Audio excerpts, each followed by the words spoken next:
Hey guys, welcome to a church vlog. ഇപ്പോഴത്തെ പോലെ തന്നെ റീന ആന്റി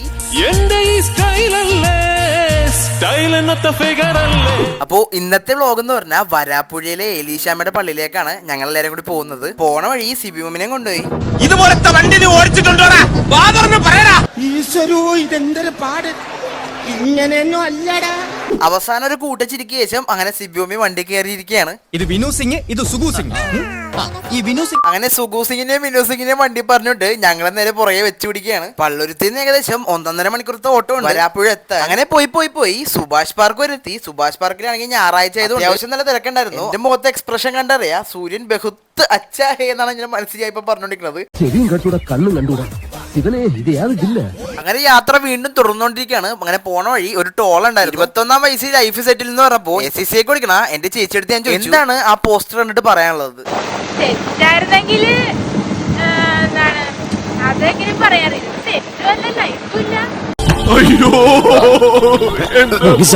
ഈ കാണുന്ന വഴി കുറച്ചും കൂടി ഉള്ളിലേക്ക് പോകുമ്പോഴാണ് റീനാന്റി ടീച്ചറായിട്ട് വർക്ക് ചെയ്യണ സ്കൂളുള്ളത്. ഇനി അങ്ങോട്ടുള്ള യാത്ര ചങ്ങാടത്തിലാണ്. ചങ്ങാടം ഇങ്ങോട്ട് വന്നതേ ഉള്ളു. ആ ഗ്യാപ്പില് ഞങ്ങൾ ഒരു കപ്പലണ്ടിയും വാങ്ങിച്ച് കഴിച്ചോണ്ടിരുന്നപ്പോ ചങ്ങാടം വന്നു. അങ്ങനെ കയറി കഴിഞ്ഞപ്പോ നല്ല കിട്ടില്ലം വ്യൂ ആയിരുന്നു. ഇവിടെ നിന്ന് അങ്ങോട്ട് നോക്കുമ്പോൾ നമുക്ക് കാണാൻ പറ്റുന്നത് പച്ചപ്പും ഹരിതാപവും നിറഞ്ഞ അപ്പുറത്തെ കരയാണ്. ഇതിന്റെ ഉള്ളിൽ ഒരാളുണ്ട്, പുള്ളിയാണ് പൈസയൊക്കെ കളക്ട് ചെയ്യണം. അങ്ങനെ 1.5 മണിക്കൂറത്തെ യാത്രയ്ക്ക് ശേഷം ഞങ്ങൾ അങ്ങനെ ഏലീശാമ്മയുടെ പള്ളിയിൽ എത്തിച്ചേർന്നിരിക്കുകയാണ്. ഈ കാണുന്ന ബിൽഡിംഗ് ഒക്കെ പണിതേക്കണത് ഏലീശാമ്മയുടെ കാലഘട്ടത്തിലാണ്. ഏകദേശം 1880 ഈ ബിൽഡിംഗ് ഒക്കെ പണിതേക്കണത്. ഏലീശാമ്മയുടെ സ്മൃതി മന്ദിരത്തിൽ ചെന്ന് പ്രാർത്ഥിച്ചുകൊണ്ടിരിക്കുന്നത് ഞങ്ങൾ ചെന്ന സമയത്ത് ഞങ്ങൾ മാത്രം ഉണ്ടായിരുന്നുള്ളൂ. ഇവിടെയാണ് ഏലീശാമ്മനെ കബറടക്കിയിരിക്കുന്നത്. അവിടെ നിന്ന് നേരെ മുകളിലേക്ക് ചെന്നപ്പോ ഓരോ ഫോട്ടോയിലും ഏലീശാമ്മയുടെ ചരിത്രത്തിനെ പറ്റിയാണ് നമുക്ക് കാണാൻ സാധിക്കുന്നത്. മുട്ടൂത്തി നിൽക്കുന്ന ഏലീശാമ്മയുടെ രൂപത്തിന് ഒരു പ്രത്യേകതയുണ്ട്. നമ്മുടെ എന്തെങ്കിലും ആഗ്രഹങ്ങളൊക്കെ ഉണ്ടെങ്കിൽ ഏലീശാമ്മയുടെ കാതിബി പറഞ്ഞാൽ അത് സാധിക്കും എന്നാണ്.